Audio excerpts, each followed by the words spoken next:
Did you know that nearly 50% of people go out on a second date when they know that they really weren't feeling the first date?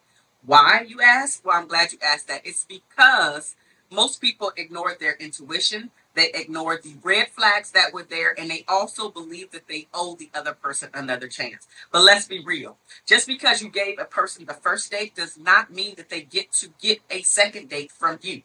Before you say yes to date number two, let's think about some of the things that you must consider and reflect on from date number one before you say yes to date number two. What are some of the things that you should actually consider? What are some of the things that you should think about? What are some of the things that you should question within yourself before saying yes to date number two? In this video right here, we're discussing the 7 must ask questions in order to consider before you say yes to going out on another date with him. Now, I have to say, this may not be your second date. If you have yet to do this inner work that I'm about to talk about, then do this work before you agree to go out on another date. Why, you may ask? Because your time, your energy, and your emotional well-being are of the utmost importance, and you don't want to waste your energy on someone that does not deserve the time of day from you. So before we jump into these 7 things that you must consider before going out on a second date, let me just briefly introduce who I am. I'm Marshawn Alanio, and I help professional Black women show up differently in all of their relationships using tailored strategies so they can cultivate beautiful, healthy relationships with everybody in their life. Now let's jump into these 7 things that you must consider, sis, before going out on date number 2. The first thing that I would highly recommend for you to do is to give yourself some time to disconnect from him so you can reflect on everything that you felt about the date. But also what you're really doing is allowing your endorphins to settle down. So you need to disconnect. And I'm not saying fully cold turkey, don't respond or don't reach out. What I am saying is instead of you going back and forth at every moment of the day, every time they text, you answer right away. Just slow things down so you can get a better sense of, do you actually like this person, or are you just attracted to and really enamored by the connection, the false connection at this point, because you don't know if you're really into this person or not, or if they're really into you. It's just the new that you're into. So I want you to disconnect and slow things down so your endorphins have a time to regulate. This is one of the first things that you should consider doing before you say yes to a second date. Because again, with you always being in contact, you don't allow yourself to really evaluate what's actually happening, the things that you're actually seeing. Is it some red flags there? Are there some questions that you need to ask more details about? So settle down, allow your endorphins to reset, disconnect, slow down the communication so you can really reflect on how you were and how he was on date number 1. Which brings me to point number 2. Reflect on how you felt when you were in his company. Did you feel good? Did you feel honored? Did you feel respected? Did you feel heard? Right? Was there a connection? What went right, in your opinion? What went wrong? And or that you need to ask more questions about. Do you know how sometimes you're on a date and there is something that may be itching you, but because the two of you are bantering and going back and forth and you're connecting and share different things about yourself, that one thing that you really need to ask, you forget to ask because of all of the hype. Again, your endorphins are high. It's the excitement that's going on, the newness of this person, the possibility of this going somewhere. So again, the endorphins need to settle down so you can really reflect on how you felt in his presence. How did he make you feel? Did you see something that you really need to ask clarifying questions on the next time that you speak and or see him? Was it really something there, or is it something that you're making be there because, again, of the newness? Because you're not allowing your endorphins to settle down. You're not allowing yourself to clearly see possible red flags that were there. So settle into the reflection of how you felt on date number 1. How attentive he was to you on date number 1. How heard you felt date number 1. Which brings me to point number 3. Did you ask, or do you need to ask deeper questions that align with your values, that align with your goals, that align with your aspirations in life? Did you get a chance to talk about your beliefs on the first date? So you can see if the two of you have some things that are in alignment with one another. So you can base going on a second date with him, but then also, let's be real, going on the next date with him. So you can evaluate, okay, so we do have the goal of wanting a family together, right? We do both believe in God. We do both believe in prayer. We do both believe in fill in the blank. So did you get a chance to really talk about your beliefs? Did you get a chance to talk about some of your goals and the deeper desires out of life that you want, not only for yourself, but also with a partner? Now, some of these things you may not talk about on date number one, right? They may be too heavy, too serious. I get that.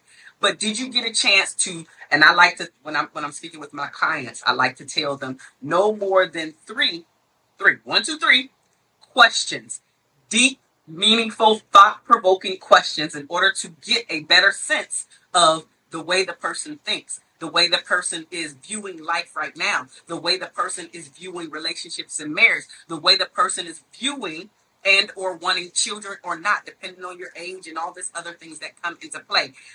The point of it is, have you had a chance to ask the deeper questions and not stay superficial? One of the things that a lot of people get wrong when they're going out on the first few dates, the first date, but the first few dates, is that they have a tendency to keep their wall up. And most people don't realize that the best way to connect with someone, to make them feel like they know something about you, is to be vulnerable. So, were you able to allow your guard to come down so you can show your vulnerability? I was watching this show called The Late Daters on Netflix. And a few people had suggested the show to me. It's only one season, 8 episodes. And specifically, I remember the brother on there. Dang, his name is escaping me right now. But anyway, the point of it is, one of his things that his coach was telling him to do was to go in there and showcase your vulnerability. And honestly, it was a common thing for a lot of them. You need to connect, or the other person feels like they will be connected to you, to understand you a little bit more, to feel like the softness leaning towards you is for you to open up and share. And this one particular brother, he was in the military. He got an he got a medical discharge, and that, you can tell, was something that really was heavy on his heart. He didn't like to talk about it. He was really nervous about opening up and sharing this part of his life, because he knows that a lot of people in his age bracket wants to still go out. They want to do like the hiking, the walking, they're doing all of these activities that, because of the injuries that he sustained in the military, he can no longer do. But just talking about it was very, very hard for him. And so let's bring it back to you, sis. Is there a topic that you really hold close to your chest, that you hardly share with anybody? That is the thing that you probably should share more about, because that thing has made a big impact in your life and how you're showing up on these dates. But it's that vulnerability piece, so the other person can really understand who you are, why you do the things. In his case, he was able to show up and say, I don't do a lot of activities. It's not that he didn't work out. He still lifted weights and everything. But as far as going hiking or just a lot of walking or a lot of jogging, the injuries that he sustained, he can no longer do. He was still a fit brother, but he couldn't do all of the things. And so that was something that he couldn't get a handle on to express. And that was one of the things that his coach was telling him, hey, you have to be able to express these things. And she didn't specifically say this thing. She just told him to be vulnerable. So again, my question to you is, how vulnerable are you showing up on these dates? And because you're evaluating the other person, you should be thinking about, how vulnerable was he on date number one? What do you feel that he shared that he even was open enough to say this subject is really tough to talk about. And if it hasn't happened yet, including you, if you haven't shown up in this vulnerable state yet, that is something that you need to make sure that you're putting yourself out there, or that I highly recommend that you put yourself out there and do sooner than later, because you want the person to fall in love and really want to be with you, not the fake you, or not the facade that you're trying to put on, not the mask that we have a tendency to wear. What conversation do you need to have in order to show up in a more vulnerable state so they can see the softer side of you? The fourth thing to consider is, did he ask you genuine questions about yourself? And if he did, when you were speaking, did he actually listen to the things that you were saying? So he wasn't interjecting, he wasn't cutting you off. He allowed you to speak and fully express yourself and not stay superficial as well. Was he asking the questions that made you think? So not only are you going to the party, right, with thought-provoking questions, he also should be having some thought-provoking questions for you to think about and be able to answer on said spot as well. Again, not making it where the both of you are checking off your list, literally and figuratively, but just really understanding that relationships about growing, they're about togetherness, and when you're single, it's literally everything is all about yourself. But when you get into a relationship, and specifically a marriage, if you're not thinking about the we, then you're not ready to be in a relationship, and let alone a marriage. If when you get into a relationship, you're still thinking single-mindedly, meaning that you are a single person, I'm gonna do what I want to do, I don't have to check in with nobody. If you're still doing that when you want to get into a relationship, you're not ready to be in a relationship, and absolutely should not be saying I do to and with anyone. So when you were out on your date, how many genuine questions did he ask to you about yourself, so he could truly get to know you and not stay superficial? The fifth thing to consider is the red flags. I know a lot of us have a tendency to push the red flags in the background, or because of our endorphins are so high, and the connection is there, meaning that you're constantly in contact. That connection is constantly there. We don't take time to slow down so we can evaluate if there were red flags presented on date number one. Now, what are some of the red flags? Maybe while out on your date, he was talking to the waitress, right? And you noticed that he was being a little rude to the waitress or the wait staff altogether.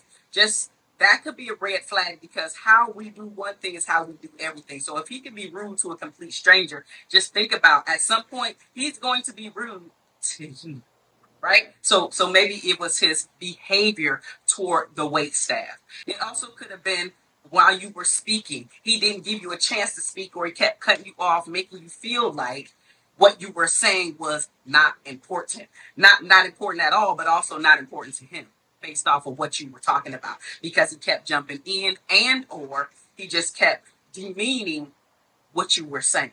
Also, one of the other things to think about is, if you brought up the topic of exes, did did he, or how did he speak about his exes? Was it cool, calm, and collective? Like, you know what, it just didn't work out. You know, we're actually cool. We have kids together. We still do X, Y, and Z. It was more positive, but it just didn't work out. Or was it like, she this, she that, she don't do this, she didn't do that, like a whole bunch of negativity? That is a red flag, because just like I said, how we do one thing is how we do everything. And you might be the ex the next time around that he's bad mouthing about all of the things that you could not do and or did not do while you were in said relationship. So don't ignore the red flags, but this is why it's so important for the disconnection to occur, so you can really reflect and think about if you truly should go out on a date with this other person, or are you just doing something because nobody has try to talk to you in a while, or because you think that you're ready to date, but you're really not ready to date, but this is something good. It feels good in the moment, right? So really taking the time to chill out, slow down, reflect on how you felt in his company, how respected you felt, how honored you felt, right? And then obviously everything that you are evaluating, he also should be evaluated. But I'm speaking to you. The sixth thing to consider is, did you have fun?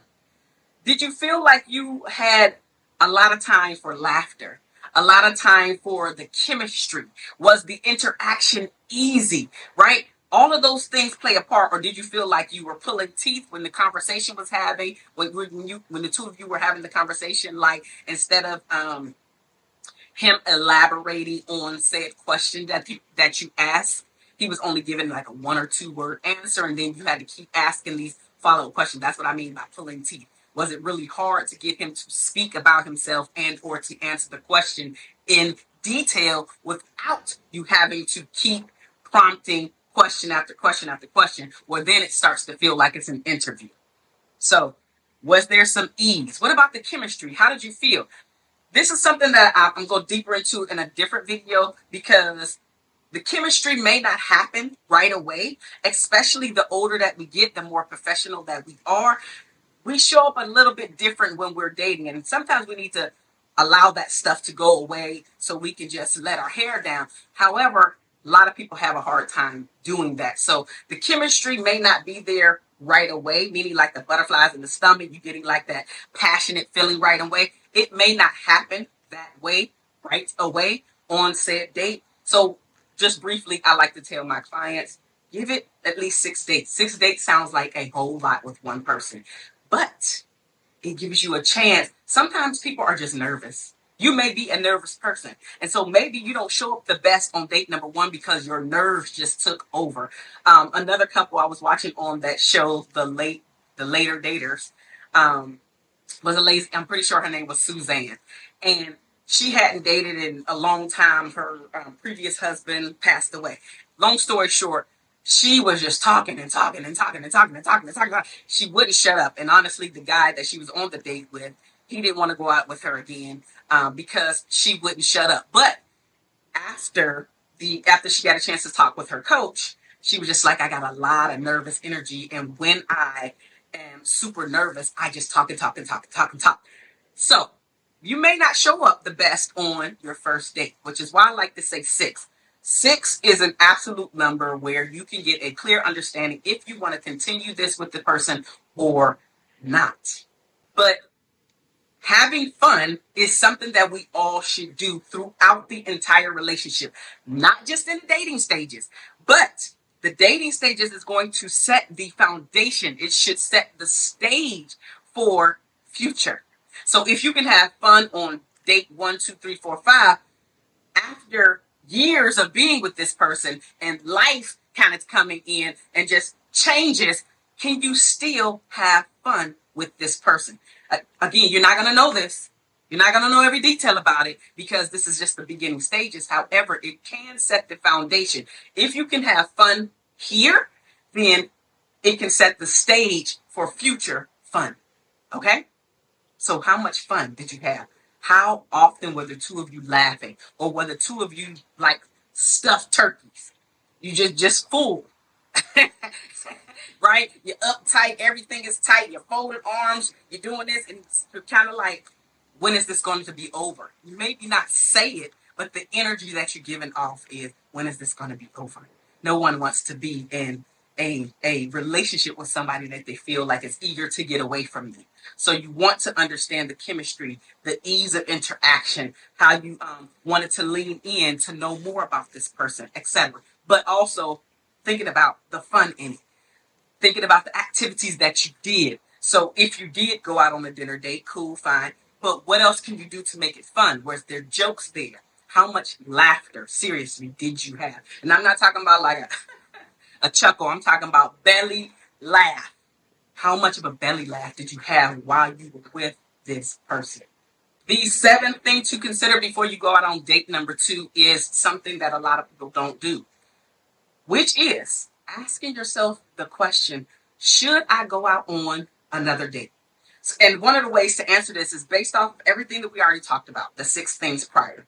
All your entire experience with this person, the way that you felt with this person, the way that you were able to reflect after, say, a date, After all of the things that you know about this person and the dreams and goals, their beliefs, and all of the things that you should have asked on date number one, and or again, if you're past date number one, you're past date number two, but you have yet to do any of this stuff, it's time to slow down and do some of this work, because this is going to help you to choose a partner better. This is going to help you to not be a part of the statistic. This is going to help you to not be a part of another breakup or another divorce. It doesn't completely eradicate that, but it definitely lessens the chance by you slowing things down, by you understanding the things that you want in a person as well as in a relationship. The way that you want your life to be built with this person is something that you want to consider. So again, after understanding and learning the things that you learned about this person, the way that you felt when you were with this person, the chemistry that you had with this person and or not,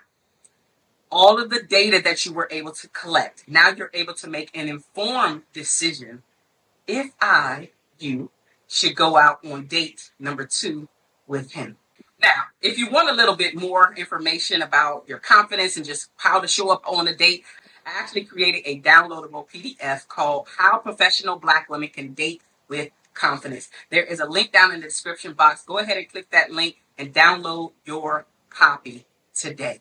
I love you guys, and there's nothing that you can do about it, and I will see you in the next video. Bye-bye now.